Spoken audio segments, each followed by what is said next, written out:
So ఎలా చెప్పాలి అంటే ఇప్పుడు ప్రతి దానికి కేసెస్ వేస్తున్నాం కదా, ఈ సిచ్యువేషన్ కి ఒక కేసు అలా నేమ్స్ ఉంటాయి కదా, సిచ్యువేషన్స్ వైజ్ గా అలా చెప్పాలి అంటే ఇంజెక్షన్ సూట్ అంటే ఏంటి?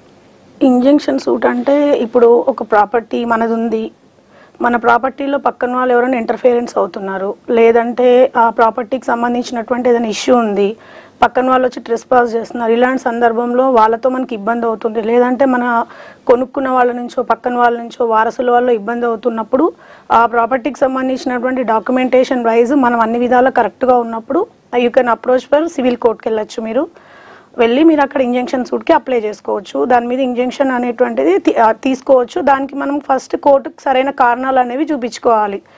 అంటే దేనివల్ల మీకు ఇబ్బంది పెడుతున్నారు ఏంటి అనేటువంటి మనం కోర్టుకు సరిగ్గా ఎస్టాబ్లిష్మెంట్ చేసి మనం దాని మీద ఇంజంక్షన్ ఆర్డర్ని తీసుకోవచ్చు. సో ఆ ప్రాసెస్ అనేది ఎలా ఉంటుంది మేడం? ఆ ప్రాసెస్ ఎలా ఉంటుందంటే ఫస్ట్ మనము ఏదైతే మనకి ఇబ్బంది ఉంటుందో దాని మీద ముందు పక్కన వాళ్ళు వచ్చి మన ఈ విధంగా ఇబ్బంది పెడుతున్నారు అని చెప్పేసి మనం ఫస్ట్ వెళ్ళి పోలీస్ స్టేషన్లో కంప్లైంట్ చేయాలి. కాకపోతే ఇది సివిల్ డిస్ప్యూట్ కాబట్టి పోలీస్ డిపార్ట్మెంట్ వాళ్ళు ఏం చేస్తారంటే మీరు బెటర్ కోర్టుకి వెళ్ళి ఇంజక్షన్కి వెళ్ళమని వాళ్ళు కూడా సలహా ఇస్తారు. మీరు ఎవరైనా ఒక అడ్వకేట్ని అపాయింట్ చేసుకొని దాని మీద మీరు మీ డాక్యుమెంటేషన్ వైజ్ అవన్నీ చూసుకొని ఫస్ట్ మీరు కోర్టులో వెళ్ళి ఒక పిటిషన్ మూవ్ చేయాలి.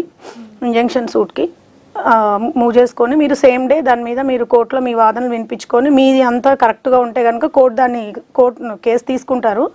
తీసుకున్న తర్వాత మీరు ఆర్గ్యుమెంట్ చెప్పుకుంటే దాన్ని బట్టి కోర్టు డిసైడ్ చేస్తుంది. దాని మీద మీకు నిజంగా ఇబ్బందికరంగా ఉంది వాళ్ళ వల్ల అని కోర్టు దాన్ని భావిస్తే అప్పుడు మీకు ఇంజక్షన్ ఆర్డర్ అనేది ఈజీగా ఇస్తారనమాట.